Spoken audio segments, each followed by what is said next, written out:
Yeah, sound. Right, we're rolling. So, welcome to the Advice Academy podcast.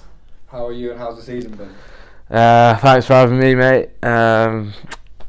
Season's been good so far. Learned a lot of lessons. Played for 3 different sides. So, been bamboozled a little bit with calls and game plans and stuff like that. But overall, probably been one of my better seasons. Just in terms of learnings and exposure to good level of rugby. And what's been the biggest lesson? I mean, as a 9 myself, probably just the whole speed element has just gone another level up. Like Bucks Super Rugby is notoriously a quick, fast league. Obviously, Championship was a step up for me about this time last year. Made my debut, and then obviously fortunate enough to make my premiership debut in March, and that was pretty nuts, the pace of that. But you kind of you try and rise to the occasion a little bit and think this is what you've kind of worked towards. But yeah, like as I said, it's all been great learnings for me. So talk about the Prem debut. So it come around Bristol. I'd done a little bit with Bristol in pre-season and in the Premiership Cup, but they had a 9 crisis.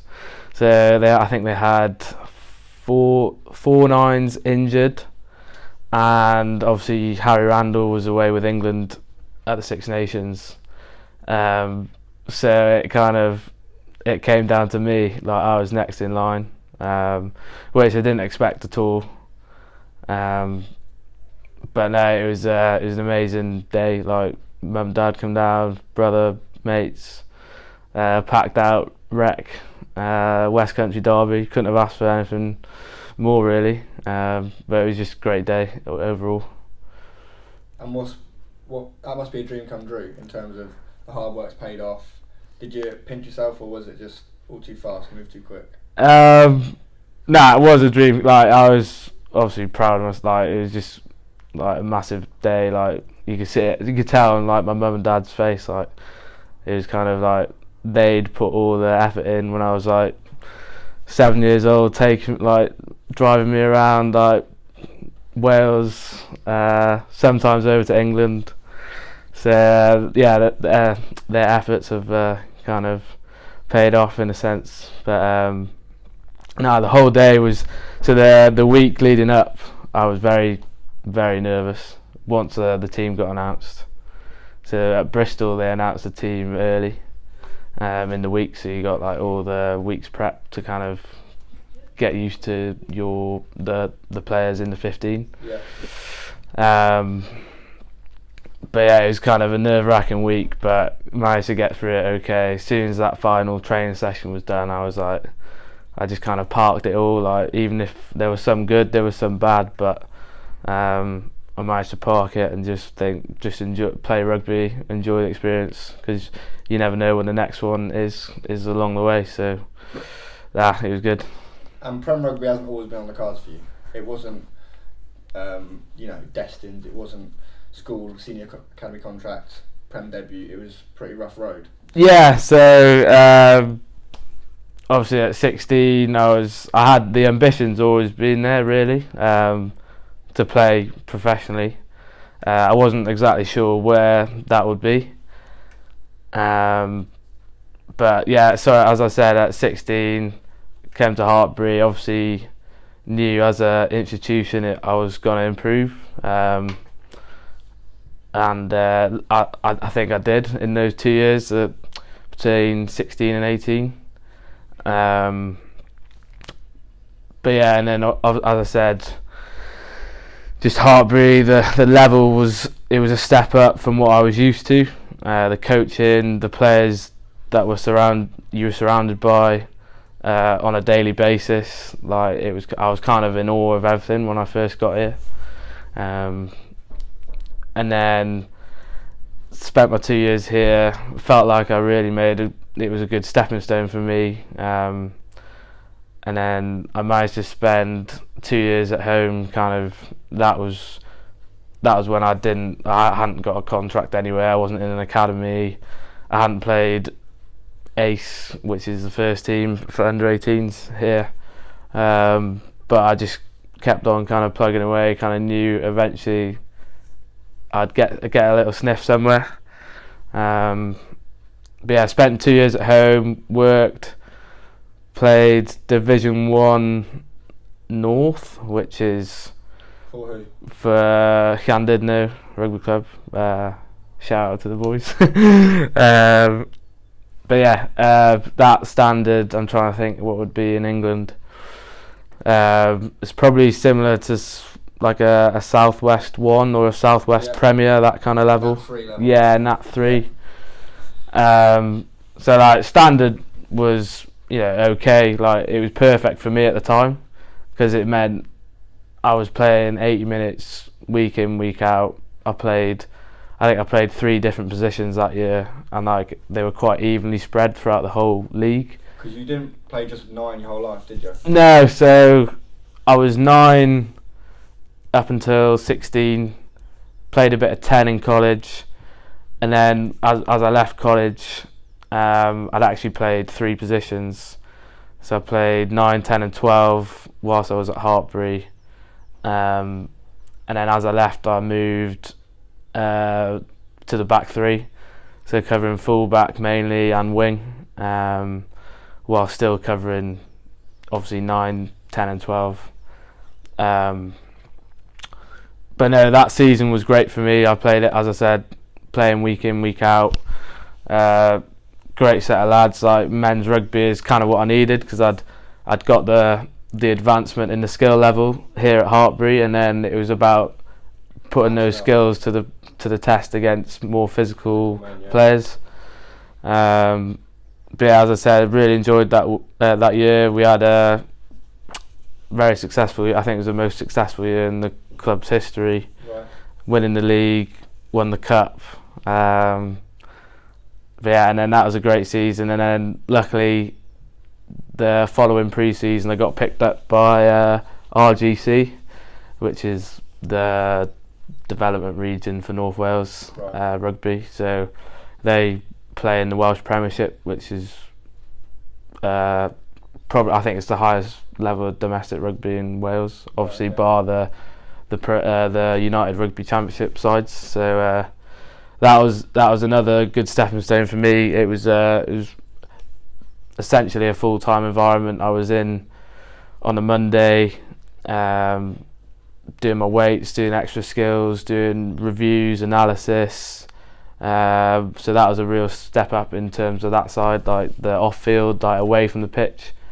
And then it was just more hours playing rugby, playing against good sides week in, week out. Like there's no easy games in that league. Like you go to some tough places, Sardis Road, Pontypridd, Newport, Abervale, Merthyr, to name a few. They're all pretty famous sides in Welsh rugby, especially. So I learnt a lot of lessons that year. I actually played second string mostly all that year to a good mate of mine, Evan Jones, he was actually unfortunate not to get a better deal, I thought, at a better club. But now he's a good friend of mine. I learnt a lot off him. But yeah, that year on the whole was one full of great learnings. And then obviously COVID, lockdown. Talk about that. So initially on the back end of that season, I'd been picked up by the USA 20s. My dad was born in Cleveland, Ohio. Right. He actually only lived there for like 10 months, but that's how I qualified for them. so yeah, that was kind of on the horizon. Like, no one was obviously sure if it was going to happen. But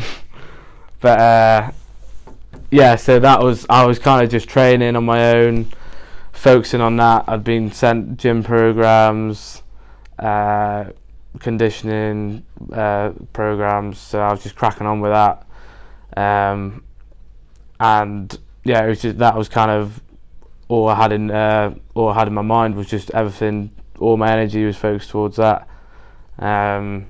Obviously, it didn't get to happen. So I think around May 2020, they announced the team, and then I think a few weeks later they announced that it wasn't going ahead. It was So from there it was kind of like, what do I do from here? And obviously they'd announced that lockdown was just gonna it was just getting prolonged. So I just carried on, just did what I had done. Just, and what was that? It was just a blend, really. Luckily, my rugby club had supplied me with some dumbbells. I was just cracking on, following the programme, not killing myself, but I knew if I just ticked over, that eventually I'd be able to manage it better, because it's easy in lockdown just to get carried away, because you've got so much time. Because that's what I have noticed, having worked with you, is that you're always in complete control over your training hours, the reps you do. Yeah. There's never a point where you're doing too much or you're doing too little. It seems to just be that perfect, medium. Happy medium, yeah. Medium. So yeah, like I made time to go, and once the restrictions eased, I made time to go and see mates. Like, but I would still like, and I listened to the Dan Carter High Performance podcast. Yeah. A few weeks ago, and he mentioned like earn your beer. Like, it was kind of like, put the work in, and then you can relax and you can have a good time. Like, at this point, we kind of knew that nothing was going to happen for a few more months, so it was kind of like, don't put all your energy and focus into everything in one direction. Otherwise, I probably would have burned out. And how, as an aspiring professional, how did you deal with lockdown?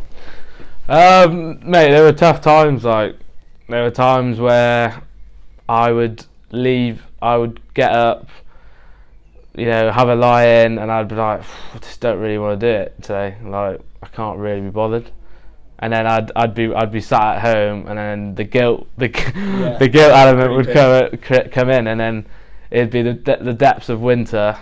It'd be 3:30, and I'd be thinking, just go and do a little half an hour. It's getting dark soon, but I'm gonna go and do a little session. Even if I'd kicked the day before, or I'd been on a run. I got into road running in lockdown. That was another thing. I'll touch on that later. But yeah, I literally just pass for 20 minutes and think, right, like, at least I've done something today. Yeah. Passing's a big part of my game. Like, even if it's 0.01% better than I was yesterday, like, it's progress. Like, and that was enough for me. And you think that you doing those 20 minutes a day, quality of rep, is better than going out on a Sunday just once and banging 2 hours of... Yeah, so that's something I learnt as well. That was more towards the beginning. Like, I would kind of park it all to one day, especially as we when the rugby stopped. There was a time in between where everything was still open. It was like a 2-3 week period. Yeah, I remember. And I just left everything till one day, and it was like, you can't fit it in, and your focus goes after an hour, I think, like, personally. But yeah, I do much prefer, like, even up till now, I'm still working on that, managing it, and thinking, I've kicked yesterday, do I actually really need to kick today, or could I save myself, for the weekend? But yeah, that's a lesson I'm probably still learning. I think it's more of a it's a constant lesson. So to to a rugby player out there, 14, 15, loves his extras, as you and I both do. Yeah. What's your advice? I would just say manage that load. Like, I think I do remember that feeling at 14, 15. You feel a bit invincible. Like, you don't get DOMs, don't get soreness, but then eventually it does come back to bite you. As we both know, like, you just get a little hip flexor twinge, a calf might go, a quad might go. Like, you just don't know when everyone's body's different. Yeah. But yeah, like, I completely get that. You can, when you're that age, you can kind of, isn't it? yeah, and you get in that addictive cycle a little bit where you just want to do it all the time. But I suppose just trying to find someone else, maybe just spreading everything evenly across your week. Like, you might be running one day, so that's enough time on your feet. Yeah, on feet is a big one. Again, that falls into that constant learning we spoke about before. But yeah, it's just about think time on feet. How many steps have I done today? You know, if you're talking, if you've been at a job, for example, if you've got a summer job, like, you might have been on your feet for 4 or 5 hours, and you think, actually, is this going to be beneficial, or am I going to be knackered tomorrow? Yeah. Or should I save myself and have a good sleep tonight, get my 8 hours in, and perform better tomorrow and get that quality of rep in? Of course. But yeah, that's my advice there. So important, because as a 14, 15-year-old, you get addicted, you get obsessed. You think, I'll be the hardest worker, I'll beat everyone. But it's just, that's not how it works. Yeah. So how do you, outside of getting ahead, how do you chill out? So this season, actually, I hit a point just after I'd played Premiership Cup for Bristol, and I was back playing Bucks for Hartbury. And I just hadn't been playing well the last couple. I played okay for Bristol, but it was kind of like the intensity had ramped up, and we still had big games leading into Christmas. We had Durham at home, Loughborough away. I think we had Bath at home the week before Christmas. So, like, three big games there that, like, we needed 3 wins at the time. So, like, Bucks rugby, the schedule is actually pretty brutal. So for me, I just spoke to the coach and I was just honest with him. I said, look, like, even in training, I just don't feel that flow. Like, my passes are a bit off. Like, my kicks, you know, I was putting kicks out on the full, and you kind of think to yourself, like, am I doing too much? And I felt that emotional stress of it. Yeah. Like, the emotional side had gone up a level as well. Suddenly it's a chore. Yeah, and I said to my coach, like, I still love the game. Like, I haven't fallen out of the game. I'm just finding it difficult to perform at the level I expect of myself. Of course. So yeah, I luckily spoke to Sian Blunt, who's the performance lifestyle manager at Hartbury, and she just helped me she just let me vent, like, how I was feeling. She gave me just little tips, little ideas here and there. She didn't tell me what to do hand me a piece of paper and go follow this. It was more about me discovering what was right for myself and how to switch off. So yeah, eventually, after a few conversations, we worked out that for years I'd always wanted to buy a paddleboard, because back in North Wales there's lakes. I'm 10 minutes from 2 or 3 quite large lakes. Kind of grew up around them, going for walks around there. So I thought, I can put my money towards something like a bit of a long-term investment here. So I ended up buying a paddleboard for myself, and that, even in the depths of winter, I was going out just for a little 10-15 minute paddle. Like, it was freezing, and I might have fallen in and got soaked, but That was time away. That was time away. Even the whole, how am I gonna put this in my car? Like I hadn't really just the whole process of how do I set it up? Like how much pressure do I put in it when I'm inflating the paddleboard?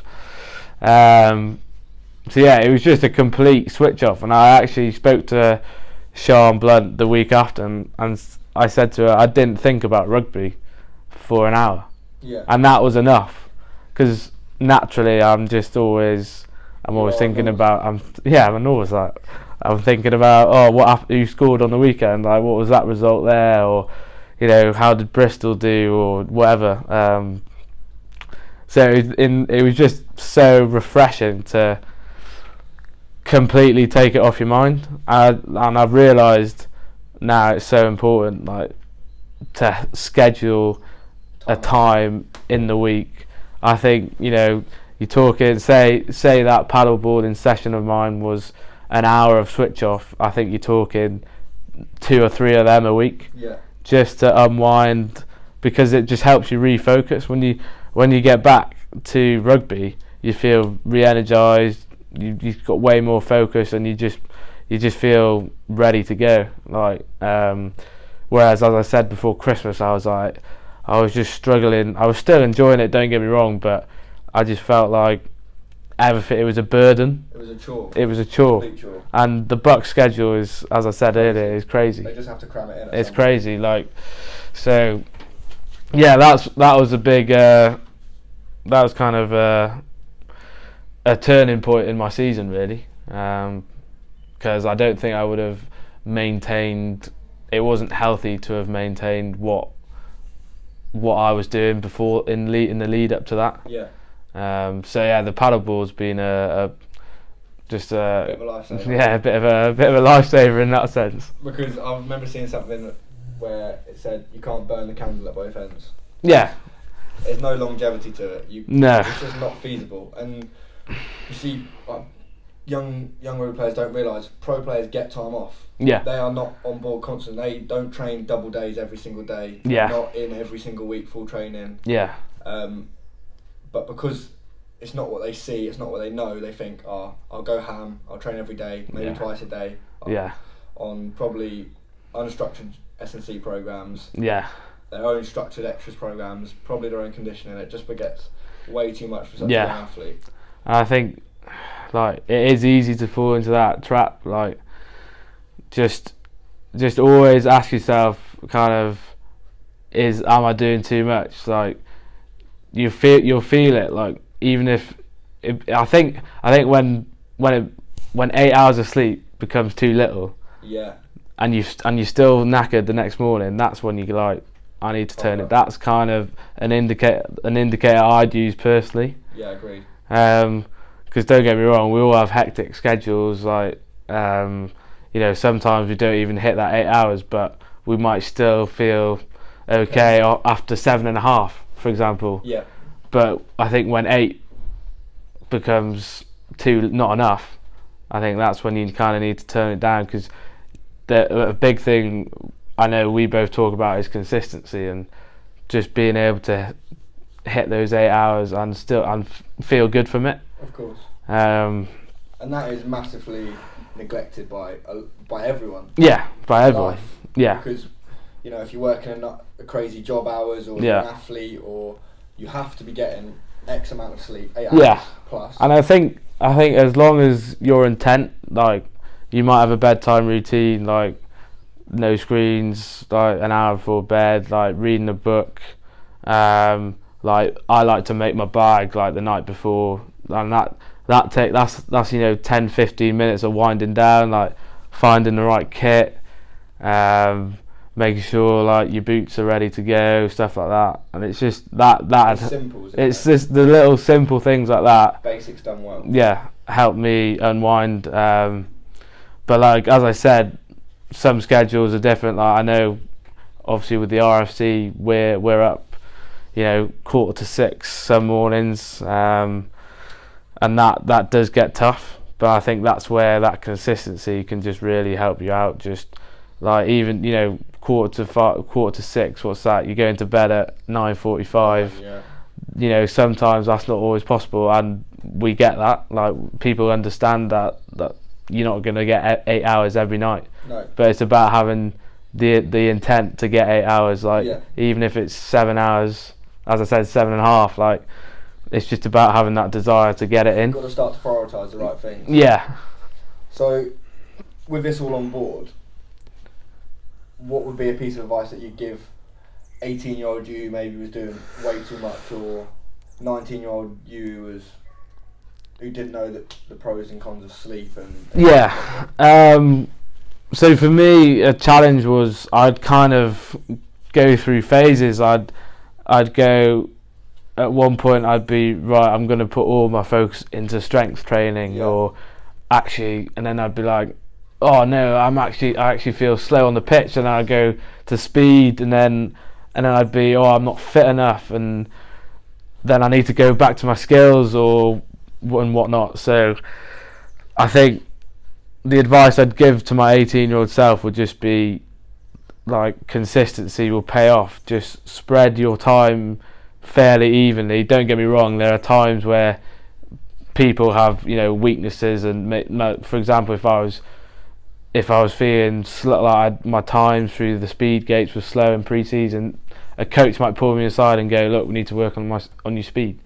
But I think for me, when I was kind of doing it on my own, and I didn't have the S&C, the coach, constant conversation, I would kind of go through phases. So I think it's about just spreading, doing a little bit of everything, like little and often is something we used to say. I just think a little bit of everything, drip feed it in, and I think think about the long term gain, like 2-3 years down the line, where will you be? Like, you're not gonna make massive gains overnight, and I think as well, if you're looking to go into a professional environment, I think they will look at a little bit of everything. Like, a little bit of everything is a great foundation for a coach, a coach of a pro side, to go, look, he's got this, but we actually like the fact he's got a bit of everything. So yeah, obviously everyone has different strengths and weaknesses. Genetics come into it a little bit, but I think eventually just work hard, spread your time evenly across your conditioning, your gym. Try. I think I am an advocate of trying stuff. So you did say this before. I've done a little bit of CrossFit back home. I'm actually really good friends with the guy who runs a CrossFit gym back home. So whenever I go home, I always try and get a session in. It's just keep running. Yeah. So my road running, that was that came into play in lockdown. So I'd always known that, as I said, everyone has strengths and weaknesses. A weakness of mine was my kind of aerobic fitness. So as a 9, that's bread and butter, just getting around the field, covering the most meters. So I kind of took a hold of that and thought, right, I'm going to really attack this and turn it into a strength. So yeah, I got into road running. It kind of all kicked off when everyone was doing those 5Ks. On Strava, so I've become a bit of a Strava nose. Still am a bit of a Strava nose when I do post something. So so I really got into that. I kind of I fell in love with it a little bit. Like, I really learned to enjoy it, and like started driving to different places to go on runs, like along beaches, do a few hilly runs. I just mixed it up. I just kind of it almost became my secondary sport for the whole of lockdown, because everyone can do those rugby conditioning sessions, but I felt like the road running just got me that base. Like, I wasn't amazing by any means. Like, I ran an OK 10k, ran an OK 5k. I think the furthest I ran, was 16k, something along those lines, and I just felt, you're running for 80 minutes at the very most during a game. So let's see how, if I can run for 80 minutes, and that was kind of, I'd never actually gone on a road run for that long before. No. And it was a little moment where I thought to myself, let's try this, because in reality a game could be 80 minutes of ball in play. Obviously it never is. It's more about the 40 mark, which is that's when the kind of the 8, 9, 10k runs come into play. So that was my thinking behind it. There wasn't any actual, I didn't go into the depths of science research and all that. But I just thought, for me, psychologically, it was like, if I can run a decent 10k, which is 40 to 50 minutes, then that's a ball in play time in a rugby game. So it just matched up in my head. And have you seen that transfer across to your game? Yeah, definitely. I think, because actually my last game before lockdown, I'd been used to that kind of rugby conditioning, which was short and sharp, Broncos tempos, Malcolms, that sort of stuff. And then don't get me wrong, I had done that in lockdown, but then that's when I made the switch to be more road run orientated. So my first game back was actually it was for the championship side here at Hartbury, against a Bristol A team, and that was if anything 2 steps above what I was used to. And I just, psychologically, I went into that game, no one else had seen what I'd done, but psychologically I thought, I'm actually ready for this. Yeah. I'm ready for this pace, because I've been running. And don't get me wrong, I managed my workload during that road running phase I went through.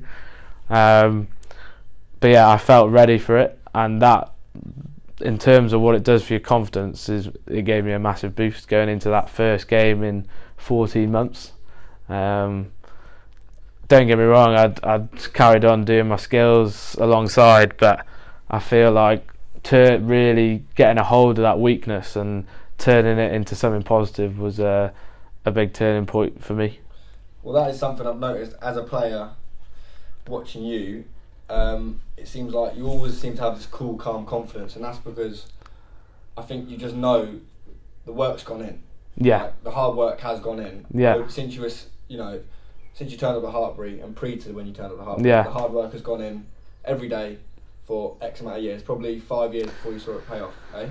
Yeah, it was a long journey. It was about 5 years. Yeah.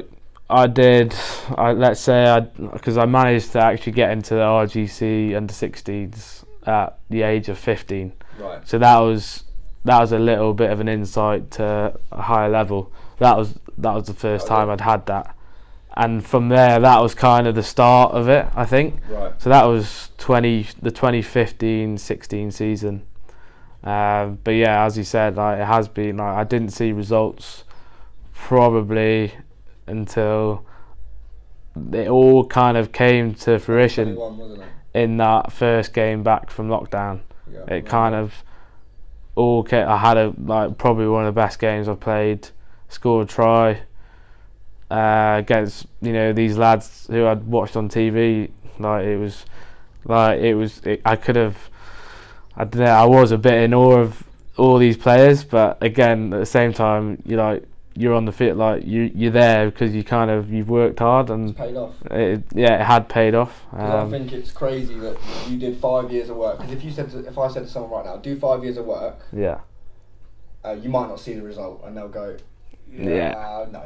Yeah. But you did 5 years of work, and of course, you self-doubted yourself. There were times, mate, where you think, where do I go from here? Yeah. It was the end of my college stint at Hartbury, so end of my second year. 18 years old. 18, I had a few options, vague options. They asked me to come to uni, but I wasn't ready for that. I kind of just wanted to experience something new. I thought I had a little pre-plan in my head that I was going to go into men's rugby first. But yeah, there was a point where I was at a bit of a crossroads, and like, to be honest, I don't think I could have made a wrong or a bad decision. You know, coming to staying at Hartbury for uni would have been great, because a lot of my friends did it, and they've been successful. But no, like, I think I actually had a conversation with someone back home, just over the kind of the Christmas period, and he said to me, like, you know, he said that I'd worked hard, and I said to him, well, I actually never stopped believing. Like, I always thought there was going to be a way. The end of my 2 years at Hartbury wasn't kind of the door. It wasn't the door being shut. It was just a bump in the road. Like, it was kind of like, if anything, it was a good thing that I had a few options. I could, you know, I remember Steamer actually saying, come and play for Drybrook, and that was an option. You know, but I wasn't sure. I had I think eventually going home was probably a good thing, but yeah, like, the bumps in the road, like, they're all part of the journey, and I think, like, just as long as you have that belief, like I didn't actually realise it until I had that conversation with this guy from home, and I thought, do you know what, I actually believed the whole way, like, and I think luckily it did pay off. Because what was I going to say? I was going to say something. What question you on? I was going to say something about 5 years. Yes, yeah, that's it. Yeah. So you've got kids, like, on Instagram. I have kids, rugby players message and say 15 just been dropped from Bath, or 15 just been dropped from Bristol. Yeah. 16, 17, all the way through to 18, and I've been dropped to 18 from an academy. Yeah. But the reason you're different is because there was never an academy. Yeah. So yeah, obviously, as I mentioned, there was the under 16s at RGC. It wasn't quite off the ground when I played. It was still very much being built up. But no, that was the kind of the closest thing I had to an academy. But yeah, as I said, like, that I didn't have any academy. Like, I was playing with lads at college that were involved with Gloucester, but didn't really get a look in there. Obviously, post Hartbury, didn't have any senior academy or anything, like, nothing, like, no agent or anything along those lines. Just kind of thrived off enjoying doing the extra side, obviously playing with your mates.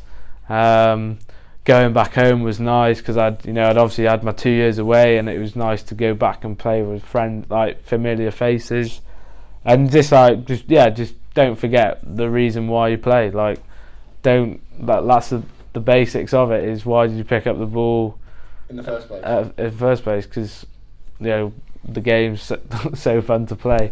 But yeah, don't forget your reason why. Like, always have a couple. I'm sure you've been asked somewhere, like, what is the reason why, and you have 2 or 3 answers. You know, write them down, and, like, just remind yourself, you know, every now and then, like, even if you experience a bump in the road, like, you play because you love the game. Like, don't give up. It's all part of the journey. So, what was the hardest part of your career, and how did you overcome it? Good question. I suppose the hardest part, I would say, in terms of psychologically, like, I would say lockdown was hardest, because I was kind of, you know, second choice at my club, hadn't had loads of game time. I'd had good exposure, but there's a difference between exposure and game time. And I kind of wasn't really, like, I knew that as we discovered that lockdown, we felt like everyone kind of felt as it went on for a few weeks that this was going to be a long-term thing, and I was like, I'm not playing this game that I love, and how can I? What's the next best? Like, where can I go? And I was, I went on to I downloaded LinkedIn, and I was like talking to obviously my American qualification. I kind of tried to see if I could put that to use. Was talking to a few clubs. I actually nearly got signed by the New England Free Jacks, where my mate Jack Reeves is currently playing at. So that was a good learning experience actually. They approached me. They said, we're going to offer you this and this. I then had to speak to a lawyer, a sports specific lawyer who dealt with athlete visas. So that was the experience for me, because I'd just kind of left college. I didn't really know, like, it was in the big wide world kind of thing, and I'd never spoken to a lawyer, let alone a lawyer that was going to potentially decide if I get a job, which was playing rugby. It is a job. Yeah, which is a job. But yeah, so that kind of, it eventually fell through because visas and whatnot. It was difficult to get anywhere in the world at that point.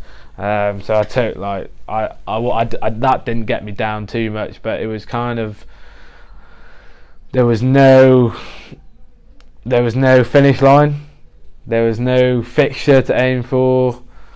Like, as I said, there were those dark winter days where it's like you just don't know where what you're training for. Yeah. And you end up just, I managed. Luckily, I was able to kind of find that motivation, but motivation levels were at a low. Like, I had to really think outside the box, like how to get some variety in my training. The road running, as we touched on earlier, helped. But yeah, it was just a real, like, you had to. It was just a time of adapting. And I think that probably, like, it all came to fruition in that game, as I mentioned, my first game back. Just kind of, lockdown kept me on my toes. Like, that belief was always there, but the motivation levels, it peaks and troughs. Like, the journey doesn't look like that. I think you got to understand that, the peaks and troughs. So, but yeah, I'd say kind of that winter period of lockdown 2020 was a tough one, in terms of the real kind of psychological challenge of keeping the journey going, keeping that dream alive. On the pedal. Yeah. So obviously we talked about self-belief. In your head, it was always gonna happen at some point. Yeah. But did you think it would be a Bristol Bears Prem contract or a Prem debut in 2022? No, so actually, I actually remember, I think I was listening to the Johnny Wilkinson High Performance podcast, which is a great great episode, and he was another level in terms of, writing stuff down, like, he's going to achieve this and this, and by this year, by this age. So I thought to myself, I'll try something similar and see what it looks like on paper, just to get a visual. And I actually did it. That was one of my lockdown kind of, I was just bored, wrote it down. I think I had champ debut down for this season, and then I had Prem debut for a couple of seasons, maybe when I was 23, 24. So this year has been like bonkers, really, like, in terms of how quickly it happens. So, I made my RFC debut, which is a champ side here. I think it was the day of my birthday, like last year, so my 21st birthday. Because I remember you'd actually organised to make your birthday. You're just going to celebrate your birthday. I remember. Yeah. And then randomly you're playing championship rugby that week. Yeah, so it was bonkers. I think I'd only been training for 2 weeks, because I think they just needed. It was your 21st, wasn't it? Yeah, they just needed numbers. Trained at the back end of April, and then out of nowhere they just put me in the team. And I remember being sat in Grays, the canteen here. And I was on my phone. I think I might have been sat with you. I can't remember. And then I was like starting. I was like, "What is going on here? Like, what is like? This is nuts." So, yeah, it does happen quickly, but you kind of just you just learn to take it in your stride a little bit. Like, I remember someone told me once, like, you pick for a reason. Like, just like they obviously have a belief in you. You just got to back yourself. Enjoy it and take the opportunity, enjoy it. Like, as I said, like I touched on earlier, like we love playing rugby, so it's like it's just another opportunity to prove yourself at a level above. Absolutely, I managed to play 3 games in that COVID season. So that was my debut, but it wasn't a league game. So I made my league debut the week after Cornish Pirates away. Tough afternoon, as it always is down there, but it was a great experience. I loved every second of it. Obviously there weren't any fans or anything allowed, but I think my mum and dad managed to get a little code, watch it on a little live stream on the laptop back home. But it's been a whirlwind. So from there, a few weeks. So the week after the Pirates game, we had Jersey, and I remember the team run day, which is a Friday. We're playing them on the Saturday. So that day, I got pulled over by my coach, and he said, "Look, Pat Lam's been on the phone. Like, he's pretty keen for you to go down there for pre-season." And then I was kind of like speechless for a minute, just letting him talk, like letting him carry on the conversation. But he was like, "Yeah, is it okay if I give him your number?" It was just like stuff just kept happening, like surreal moments. Yeah, that's like how it works. For so long, nothing happened, and then suddenly it all happened.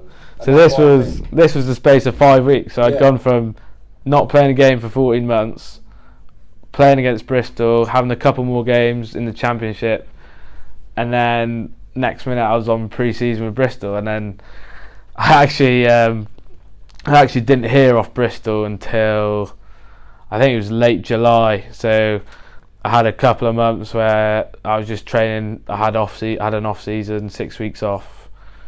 Jumped into pre-season here.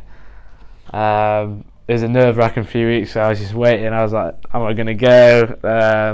Have they forgotten about me? Have they found someone else?" But now I managed to get into pre-season there. I think it was the second week of August, 2021. And that was just my first taste of professional rugby. It was pretty nuts to see all these players like Charles Piatow, Semi Randrandra, Steve Luatua, Harry Randall, like to name a few. You're rubbing shoulders with the best players in the world suddenly. Suddenly. Yeah, so it was very sudden. And I remember turning up. I was in my Hartbury kit. Obviously, they hadn't given me any kit. I was training. I stood out like a sore thumb, and then eventually the kit man came. He's like, "Here's a t-shirt, mate. Put it on." I remember we had the first drill we did. That training session was carrying. It was carrying off 9. And obviously, like all the ACAD, the younger lads were carrying, and it was a defence drill for the senior players. I remember I took a ball, got absolutely smashed by Alapati Leua. the Samoan international. So that was a humbling experience. But that was kind of a bit of a taste of what was to come, like in terms of just physicality, intensity, speed, like just the pure intent, just to like the whole kind of the whole rugby. The idea of the whole game just ramped up a level. It was, the lads. It's a job, like as we said, like and those lads have been there for years. They know the crack, like, and for me that was a great first taste of what was to come.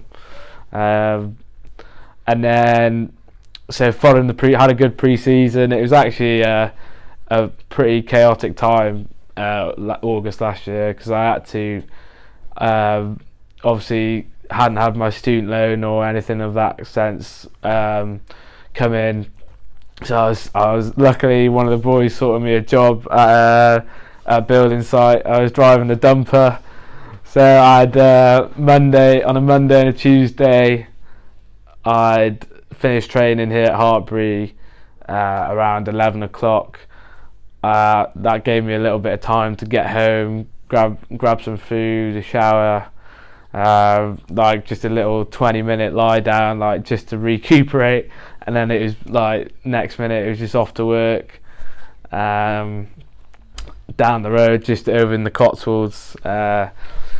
So yeah, that was a good experience. I actually enjoyed it, but I needed that because I actually wouldn't have been able to put petrol in my car to drive to Bristol. I actually worked a whole day the day before I started at Bristol, so I was carrying planks of wood, like killing your body. Killing my body, and I was thinking, what am I doing? And then eventually, I turned to the guy and I said, I'm gonna, like, it was 4 o'clock. I think work was winding down. I was like, mate, I'm gonna go. Like, I need to go because I need to rest up, ready for one of the biggest days of my life tomorrow. So yeah, that was a good experience. It was nice to have that before going into the professional environment where everything's done, like you've got everything, physios, S&C, analysts, you've got a head chef there, everything's kind of catered for, and it was nice to kind of be on the other end of the spectrum, making sure you got lunch at a building site, grafting. It was boiling hot. Like, I think it was just a great way to kind of step into pro rugby, having that so soon before. Because as I know, like, you don't always. There's bumps in the road, and people need money to survive, and that was a moment where I needed money to get to Bristol, because Bristol, I wasn't on contract at that point. So yeah, no, I really enjoyed that part of like the journey, and obviously this season I'll quickly go through it. Obviously I think I've played 12 championship games this year roughly, and I think it's about 10 or 11 Bucks Super Rugby games, and then I think I've played 4 or 5 Bristol games. So it's been a really nice blend. Bucks, the first game of the season for Bucks was one of the fastest games of rugby I've ever played, against Loughborough at home. Everyone's just coming back off of a tough pre-season. I know Loughborough were like a well-drilled side, so that was again a crazy game of rugby. Like, it felt like the scoreline, I think it was 17-12, something like that, and it felt like it was a great game of rugby to be involved in. But yeah, the pace that set the tone for the season in terms of Bucks rugby. A few weeks before, I'd played Ealing away for the championship side. That was a humbling experience. I think we got beaten 54-20. They were another level above. Like, obviously they've been top end of the championship for a few years. So yeah, that was a good experience. And then the fast forward to November, Premiership debut, Premiership Cup debut. That was my official debut for Bristol. Down in Exeter Chiefs. Again, great day. We were down on the scoreboard when I come on, and we managed to turn it round. Bonus point win away from home. Like, memorable day out. Like, mum and dad came down from North Wales to watch it, which is like 7 hours. But yeah, great day. And kind of in between those kind of standout moments, it's just been, some weeks I've been doubling up. Wednesday, I'll play for the Bucks. I'll have Thursday off, Friday team run with the Championship side, and then I'll be on the bench on the Saturday, and that was ideal for me, because I'd get good game time on the Wednesday, and then I'd again get that Championship exposure on a Saturday. Going to places like Bedford, places like Cornish Pirates away, as I mentioned. It's all tough places to go. And don't get me, there was bumps in the road this year. As I said, I had that period before Christmas where I was bit of burnout. And then along came a certain Toby Venner, who obviously is unbelievable player. Learned so much off him during his time with us. And yeah, unfortunately for my case, I wasn't getting any game time for the Championship side. But the beauty of Hartpury is I've still got the Bucks on a Wednesday. So yeah, I learned a massive amount. I think it was something that, like, 5 games in a row I didn't get off the bench. Obviously because Toby was ripping it up. But look, I really thought, Joe, what? I'm learning loads off this bloke in the week. I'm just going to buy it, going to buy into the team, everything's for the team. The coaches, they're keeping him on for a reason, because he scores match winners, and he is a game breaker. So I just thought, don't lose your head about it, because this guy is pretty special, and you're second in line to him. So it's only a good thing that you're able to work with him in the week. His extras game is through the roof, another level. So yeah, I just kind of thought I'd turn that on its head and turn it into a positive. I know I've worked with a lot of players, or I've played with a lot of players who I know just kind of get really down about not playing, and kind of just get upset about it, turn it into a real negative, kind of don't want to train, etc. But no, so I just thought, yeah, turn that into a real positive, take all the learnings you can off, someone who's come from a professional environment, and obviously he's more experienced, he's a few years older than me. So I actually really enjoyed that part of the season. And then coming into the back end, obviously managed to get a couple of starts, because Toby got called into Bristol, because they had obviously injury crisis at 9 there. He unfortunately injured himself, which then meant I had an opportunity to play Premiership. And then I actually unfortunately got injured. I think I did it in the game, going up for a high ball. So I've played a good amount of rugby this year. As I mentioned earlier, it's all been a step up for me. Managing my body, ensuring I recover properly. So I think just the season in general was a tough one, and then I kind of got asked to play Premiership, which was obviously a dream come true. But I think, say no, can you? But yeah, obviously it never in a million years. But I just think my body, kind of after mixing Bucks and Champ, and then being asked to play Premiership, probably that's why it was more of a chronic injury, I think. Yeah. Just from the demands of just being a scrum half at this level. But no, loved that day. It was a great experience. And then just the injury. So the injury, I actually tore my soleus tendon, I think it was a 5 or 6 centimetre laceration, which is, I think, apparently quite big. So that put me out for 6 to 7 weeks. So I was a rehab was another lesson for me, because I'd never, even if I had taken knocks in the past, I hadn't had the injury, hadn't been under the same amount of scrutiny. Like, I had a physio work with me, the S&C would work with me, in trying to making sure I'd come back stronger. So yeah, kind of enjoyed the rehab process. There were days where I thought that, this is terrible. Like, I'm sat on a watt bike doing 15Ks or whatever, and then everyone's outside checking the ball around. But no, like, I think it was a valuable lesson.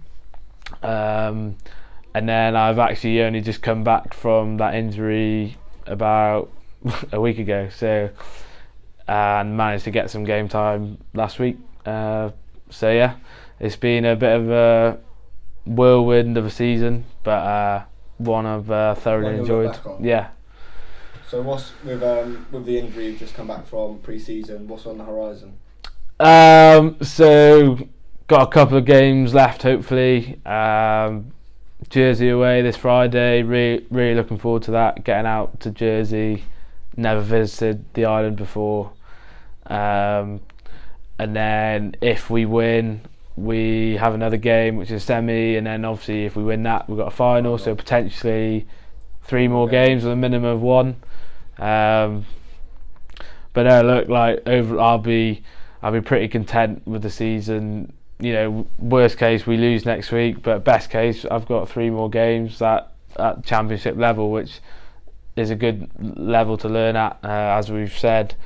But no, so going in, I think I will be back in with Bristol for a few weeks just to train, make sure I'm staying on top of my calf. I really want to make sure that it's as strong as it can be. Try and just get some conditioning done, get fitter, because that's constant work on for me as a scrum half. And then I think I've managed to book a little holiday with a couple of mates. As we mentioned, like, the time off is like crucial. It's been a busy year with lots going on, so managed to book some time off, get away, see a bit of the world, and yeah, just kind of rewind, relax.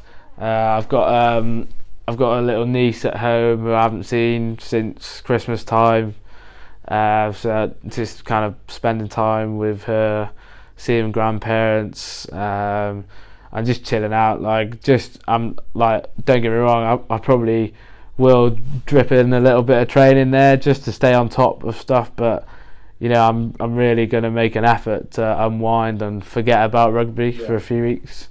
You'll come straight back into it in July anyway. Yeah, exactly. So it's only around. You've got to make sure you force yourself to do it. Yeah, it's gonna come round thick and fast. So I think it's important. You're making an effort just to put it to one side, park it up for a month, because that's the reality at the pro level. You do only get 5 weeks off. So yeah, it's just about making sure I enjoy my time off. Happy days. Done.